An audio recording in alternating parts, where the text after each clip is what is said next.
আজকে আমি মুলান্দি দিয়া তারপরে তেলাপিয়া মাছ দিয়ে ভাগ করছি। এই যে মুলান্দিটি মানে আমরা যে গাছ লাগাইছি গাছের মুলান্দি অনেক সুন্দর।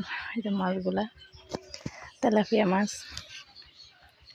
হ্যালো গাইস, আসসালামু আলাইকুম। কেমন আছেন আপনারা? আশা করি ভালো আছেন। আপনাকে আমরা ভালো আছি আলহামদুলিল্লাহ। তেলাপিয়া মাছ মানে ভাজা করতেছি অনেকগুলো মাছ। তারপরে এই পেঁয়াজ কষাইতেছি। পেঁয়াজ কষানোর পরে মানে পেঁয়াজ লাল হওয়ার পরে আদা রসুন দেওয়া দিচ্ছি, মানে পেঁয়াজ বাটা আর রসুন বাটা।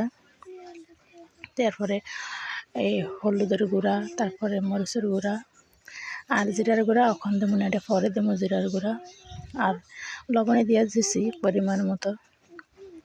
এটা অনেকক্ষণ লাইটা সেরা কষানোর পরে তারপরে মুলান্দিরে দিয়ে দেবো নি। আর মুলান্দি তরকারি আমার অনেক পছন্দ, কারণ এই আবার খায় না আমার ছেলে মেয়ে, সব কিছু আমারই খাওয়া পরে। মানে তরকারি আমার শ্বশুর আর আমি খাইছি। আর মুলান্দি তরকারি আমার অনেক পছন্দ, কিন্তু ওই গাছের মুলান্দি আমি আবার পছন্দ করি। গাছগুলো লাগান কিন্তু হয় মানে উপরে অল্প ফল ধরতেছে না বেশি একটা। বাস আমার অনেক পছন্দ গাছগুলো লাগা। পুঁইশাক লাগাইছি, পুঁইশাক হয়েছে, কিন্তু মুলান্দি এতদিন ধরে নাই, বর্তমানে ধরে আর কি। তো আমি খেট্টা লাইছি গাছটি, ছোটো ছোটো কটা পাইছি, ওটি ভাগ করতেছি। যে আমি কষাইতেছি মাছ, তারপরে মাছটি দিয়ে দিতেছি। ভাজি করে রাখছিলাম যে মাছটি, তারপরে দেয়া এই যে হইতাছে আর কি। আমি একটু ঝোল রাখছি, কারণ আর আমার ছেলে তো ঝোল খাইব আর মাছ খাইব, তো ইয়া খাইতো না, মুলান্দি খাইতো না।